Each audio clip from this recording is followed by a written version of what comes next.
Hey everyone, welcome back to Psyched About Life, where we talk about psychology, life, growth, and personal development.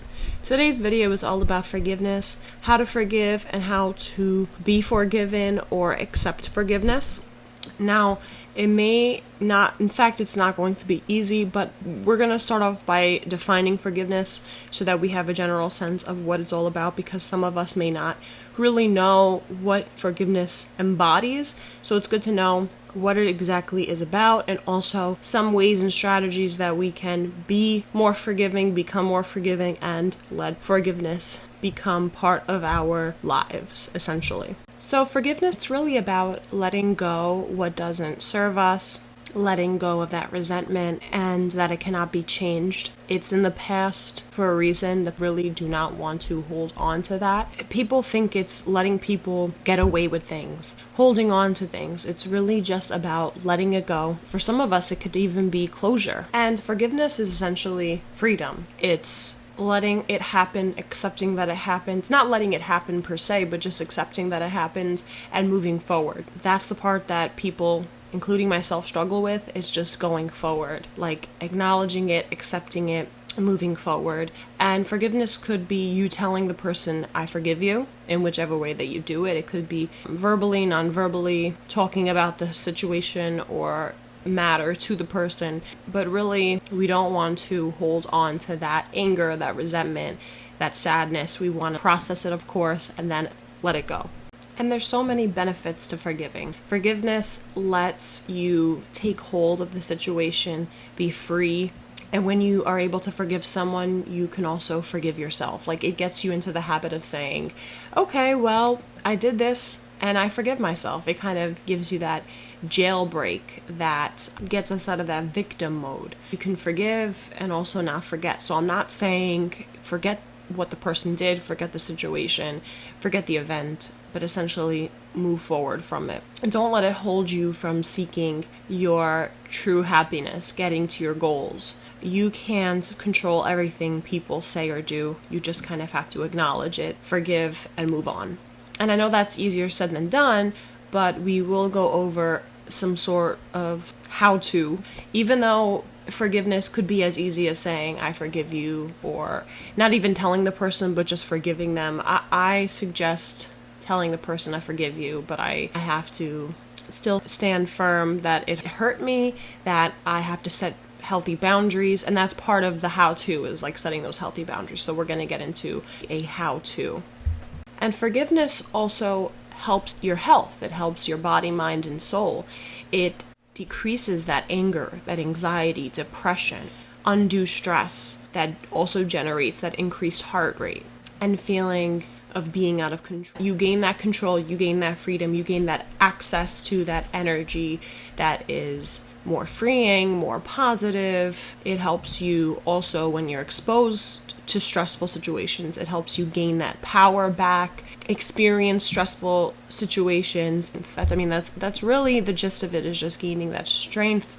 We can breathe a sigh of relief. It gives us that closure. And that all kind of stems into the health benefits of that decreased blood pressure, decreased heart rate, better coping strategies and skills. And how to forgive somebody, we can start off with taking responsibility, acknowledging what you did and what the consequences were for the other person. Do not focus on any responsibility they might share for what happened, even if you think they are also to blame. Even if they are to blame, take some responsibility for what happened. Maybe it was you being very open and vulnerable. Maybe you have to set clearer boundaries, express remorse, tell the other person how you feel when you think about what you did or what they did. So this is even like forgiving yourself, but being open with the person, telling them exactly how you feel, and then going from there, setting those boundaries. So it's kind of like a multi-step to forgiveness. You're going to acknowledge and focus on yourself, talk about it to the person, or talk about it with yourself, journal,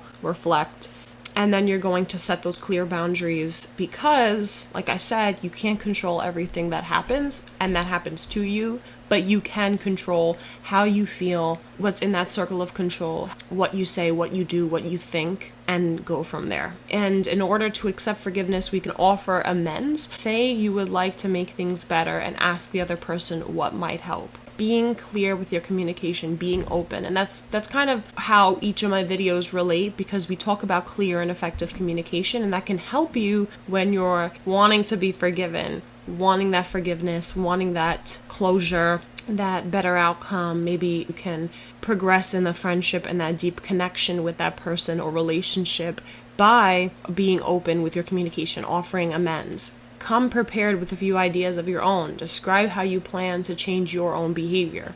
Describe your hopes for the future of your relationship. Maybe you hope the other person will feel safe trusting you again, or that you can be friends. Remember though, the person doing the forgiving decides whether to forgive and what kinds of a relationship they want in the future. And this will just help with those feelings of anger, anxiety, sadness, resentment, and you can better repair your relationships in the present, or also prepare better for the friendships and relationships in the near future or future. So it's like a lifelong progression. We want to keep moving forward. We want to keep working on these skills of being better with our communication, being more clear, setting boundaries. You may not be a pro at everything right away.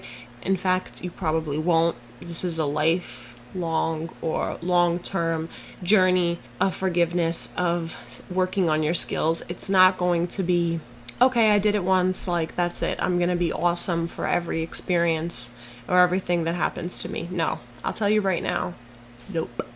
It's going to take a lot. It's going to take a lot of energy, a lot of vulnerability, a lot of mistakes even. And people are really afraid to make mistakes. They're afraid of being hurt. They're afraid of hurting someone else. They're afraid of the fear of the unknown. People like to know what's to come. People like to have control over the situation. So there's a lot of factors that come into it, but in some, you kind of just have to be clear. You have to know what you want also, because knowing what you want, you'll essentially get what you want or work towards what you want, and you need to have those clear things in mind. You need to come prepared, and that's kind of a summary of everything in a nutshell. And that's it for today's video. I hope you guys enjoyed. Please like, share, subscribe.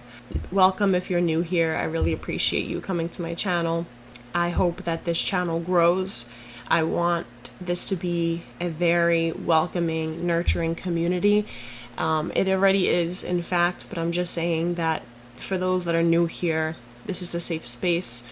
I want to kind of advocate and share, bring some awareness to these things. These are all parts of a healing journey. We're all living life on this planet simultaneously, and we all face challenges. And so healing also comes with a lot of hurt, and you can't have healing without acknowledging that hurt, that pain, that loss, that struggle. And so we can only go up from here. Thank you so much for watching. Bye.